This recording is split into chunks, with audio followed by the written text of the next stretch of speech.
മന്ത്രി ജി സുധാകരൻ കടുത്ത ഭാഷാ സ്നേഹിയാണ്. ഇംഗ്ലീഷ് സാഹിത്യം പഠിക്കുന്ന എല്ലാവരെയും പോലെ മലയാളത്തിലാണ് കവിത എഴുതി അദ്ദേഹം സാഹിത്യ ആസ്വാദകരെ ബുദ്ധിമുട്ടിക്കുന്നത്.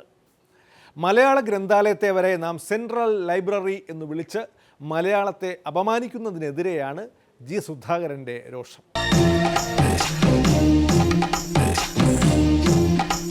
നമ്മുടെ മാതാവ് കൈരളി പണ്ടൊരു പൊന്മണി പൈതലായി വാണകാലം, കാലിൽ ചിലങ്ക കുലുങ്ങുമാർ ഉച്ചത്തിൽ ഓടിക്കളിച്ചു വളർന്ന കാലം.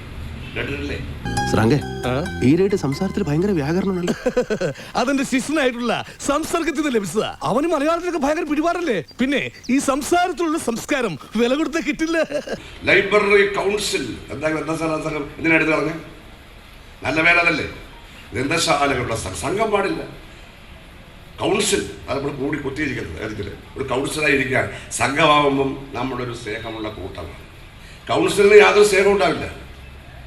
അത് ആധികാരികവും വെറും പൊങ്ങച്ചമുള്ളതാണ്. നേരെ മറിച്ച് സംഘബലം, സംഘം ശരണം ഗച്ഛാമി എന്നല്ലേ ബുദ്ധൻ പറഞ്ഞത്? ആർക്കറിയായിപ്പോയത്? കൗൺസിൽ ശരണം ഗച്ഛാമി എന്നാണോ ബുദ്ധൻ പറഞ്ഞത്? ഞാൻ ചോദിക്കുകയാണ്. അപ്പം നമ്മൾ നിഷ്കളങ്കരായ നമ്മളെ പോലെ ഇംഗ്ലീഷ് കൊണ്ടും ഒതുങ്ങുകയാണ്. നമ്മളറിയാതെ ആ ദുരന്തത്തിൽ വീഴുക. എത്ര മനോഹരമായ ഭാഷയാണ് മലയാളം. ഇനി ഇംഗ്ലീഷ് പ്രൊഫസർമാരെ കുറിച്ച് മന്ത്രി. ഞാൻ ഇംഗ്ലീഷ് പറയാൻ അറിയാവുന്ന ഒരു പ്രൊഫസറെ കാണിക്കാം കേരളത്തിൽ? പറ. ഒറ്റ പ്രൊഫസർ ഇവിടെ ഇല്ല. ഇവിടെ സാഹിബ്മാരുണ്ടെങ്കിൽ കാണും. സാഹിബ്മാർ പ്രൊഫസർമാരായില്ല ഇപ്പോൾ, എല്ലാം പോയി. പണ്ട് ബ്രണ്ണൻ കോളേജിലൊക്കെ സാഹിബ് ഉണ്ടായിരുന്നു, യൂണിവേഴ്സിറ്റി കോളേജ് ഉണ്ടായിരുന്നു. കാരണം ബ്രിട്ടീഷുകാരെ ഇന്ത്യ ഭരിക്കുന്ന കാലം ഇവിടെ രാജാവിൻ്റെ ഉപദേശി സാഹിബാണ്. അവരെല്ലാം പോയി. നമ്മൾ സംസാരിക്കുന്നതൊന്നും ഇംഗ്ലീഷ് അല്ല കേട്ടോ. നമ്മൾ സംസാരിക്കുന്നത് മംഗ്ലീഷ് എന്ന മലയാളം ഇംഗ്ലീഷോ ഇന്ത്യൻ ഇംഗ്ലീഷോ ആണ്. ഇംഗ്ലീഷുകാർ ഇംഗ്ലീഷാണ് സമ്മതിക്കത്തേ ഇല്ല. സമ്മതിക്കേണ്ട കാര്യമില്ല. നായനാരെ പോലെ ധൈര്യമായിട്ട് ഇംഗ്ലീഷ് പറ, ഒരു കുഴപ്പമില്ല. ചോദിക്കേ മാഡം, കാര്യം പറയാതെ ഇങ്ങനെ കഥ കടിച്ചിരുന്നാൽ എങ്ങനെയാ? സഖാവേ, ഇംഗ്ലീഷ് പറ.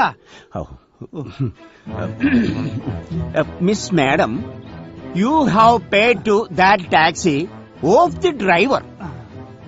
എങ്ങനെയുണ്ട്? നിങ്ങൾ ധൈര്യമായിട്ട് പറ. Excuse me?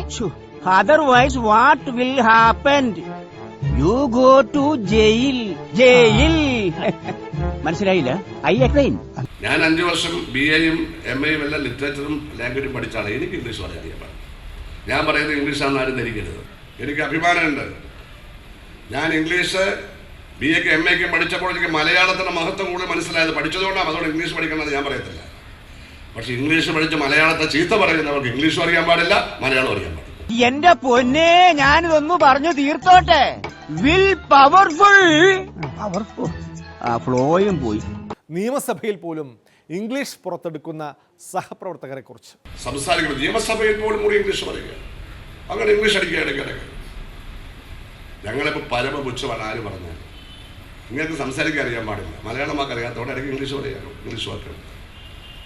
നിയമസഭയിൽ പോലും പറയുകയാണ്, നമ്മുടെ ഔദ്യോഗിക ഭാഷയാണ്. മലയാളത്തിൽ എഴുതാവുന്ന നിയമമുണ്ട്. അതുകൊണ്ട് ഇംഗ്ലീഷിലൊന്നും എഴുതരുതെന്നല്ല, അതിൻ്റെ മഹത്വം മനസ്സിലാക്കാതെ മലയാളത്തെ ആക്ഷേപിക്കുകയാണ്. ഇംഗ്ലീഷിനോട് മന്ത്രിക്ക് അനിഷ്ടമൊന്നുമില്ല. മലയാളത്തെ മറന്ന് ഇംഗ്ലീഷിന് പിന്നാലെ പോകുന്നത് ചുംബനത്തെ മറന്ന് ചുംബന സമരത്തിന് പോകുന്നത് പോലെയാണ്. പരസ്പരം സ്നേഹിക്കുന്നവർ ചുംബിക്കുന്നതിൽ യാതൊരു തെറ്റുമില്ല. പക്ഷെ ഒരു സ്നേഹമില്ലാത്തവർ ചുമ്മാതെ ഭാഷന് വന്ന് ചുംബിക്കുകയാണ്. അത് കടിച്ചു പറിക്കുകയാണ്, ചുംബിക്കുകയല്ല. വിടത്തല്ലേ പിടിച്ചാൽ വേണ്ടി. ചുംബനം എന്ന് പറഞ്ഞാൽ മനോഹരമായൊരു കലയാണ്. ചുംബിക്കപ്പെടുന്ന ആ സ്ത്രീയെ ഒരിക്കലും നമ്മൾ നോവിക്കാനും പാടില്ല.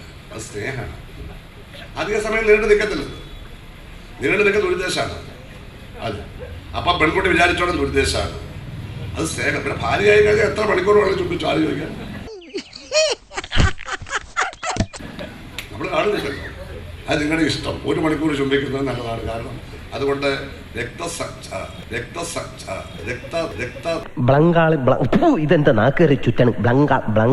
രക്തധമനികൾ നിറയുകയും രക്തപ്രസരം കൂടുകയും യുവത്വം വരികയും യാഥാർത്ഥ്യമാണ് പറയുന്നത്.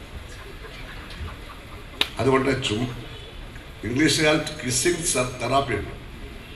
കാരണം തളവാദം പിടിപെട്ട ഒരു സ്ത്രീയെയും പുരുഷനെയും കൂടി ചുംബിപ്പിക്കും. 1 മാസം ചെയ്താൽ എഴുന്നേറ്റ് വരുന്നത്. വക്രദൃഷ്ടി സമാപിക്കുന്നു. ഇനി നാളെ ഇതേ സമയം. നന്ദി, നമസ്കാരം.